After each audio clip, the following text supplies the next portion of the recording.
PDA हमारा नारा है। और आजकल जो लड़ाई चल रही है वो लड़ाई पीडीए की है।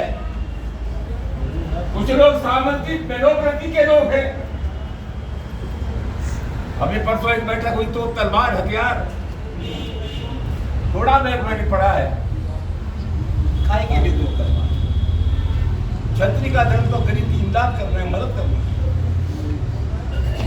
ये पास में भरतपुर, यहाँ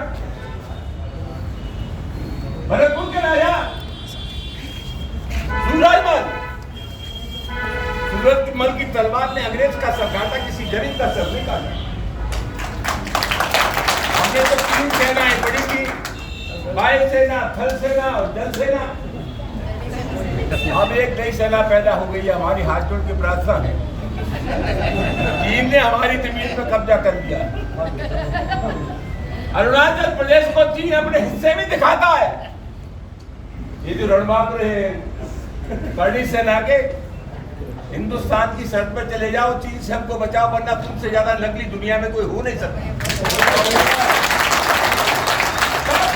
हिंदुस्तान की जमीन चीन से, वरना तुम नकारा कहे जाओ। दोस्तों, सामाजिक शक्तियों की बात मैंने की। लड़ाई लंबी है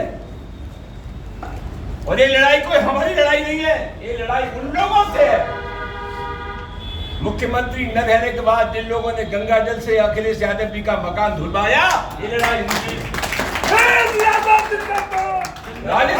राजस्थान की विधानसभा में तो नेता प्रतिपक्ष था दलित, एक मंदिर में चला गया, उसको गंगा जल से धुलवाया गया। आज ही एक दलित नौजवान को मार डाला गया। हम चाहते हैं जाति का डर न हो। ये लड़ाई उन लोगों से है जो हिंदुस्तान के मुसलमानों को बाबर की औलाद बताते हैं।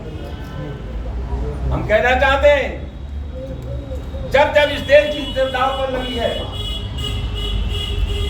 हिंदुस्तान के मुसलमान ने साबित कर दिया है कि इस देश की मिट्टी से जितनी मोहब्बत हिंदू को है, उससे कम मोहब्बत तो लड़ाई लगती है।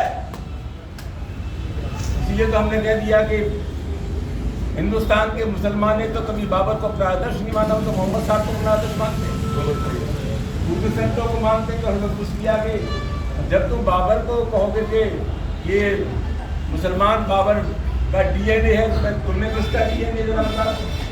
कोई तो रायता फैला हुआ है। दोस्तों, आगे आने वाले समय में समाजवादी पार्टी के राष्ट्रीय अध्यक्ष श्री अखिलेश यादव जी 19 अप्रैल को आ रहे हैं। लड़ाई का मैदान तैयार होगा, दोनों हाथ होंगे।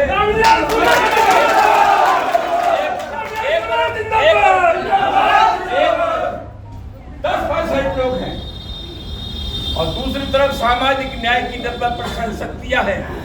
विजयी हमारी होगी, कोई भाई का लाभ रोक नहीं सकता। जहां मुसलमानों से ज्यादा हिंदुओं की तादाद होती जाने वालों की। मुगलों के आने से पहले पर नहीं कहा जाए इसके नीचे नहीं मंदिर है। बाबा साहब डॉक्टर अम्बेडकर को जो मानते हैं उससे मैं कहना चाहूंगा, मोहल्लों में एक प्रचार कर देना का बड़ा खतरनाक मामला है। अगर तुम ये कहोगे कि हर मस्जिद के नीचे एक मंदिर है, तो फिर हमें ये कहना पड़ेगा कि हर मंदिर के नीचे एक बौद्ध मठ है और तुम उन्हें जन्म ले जाते।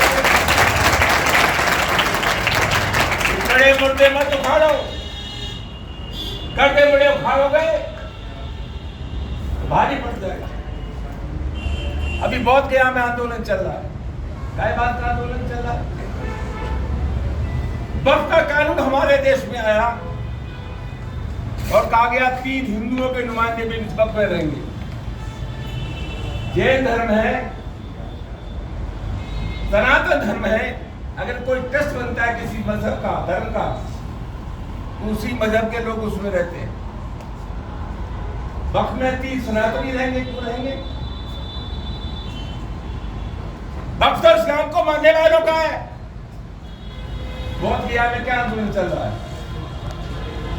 वो जो बौद्ध मठ है उसमें हिंदुओं के नुमाइंदे हैं, कलेक्टर उसका संरक्षक है। और मैं लंबे समय से ये मांग हो रही है कि इसकी इंतजामिया कमेटी में बहुत होने चाहिए। बहुतों को नहीं रखा जा रहा है। समाजवादी पार्टी की है जो बैठक हो रही है, जो बाबा साहब डॉक्टर अम्बेडकर को याद कर रही है, इस बैठक के मार्फत हमें संदेश देना चाहेंगे बौद्ध भिक्षुओं को। गया के बौद्ध मठ में सिर्फ बौद्ध होने चाहिए। हम संदेश देना चाहेंगे, घबराओ मत। समाजवादी पार्टी का एक एक कार्यकर्ता तुम्हारे साथ है।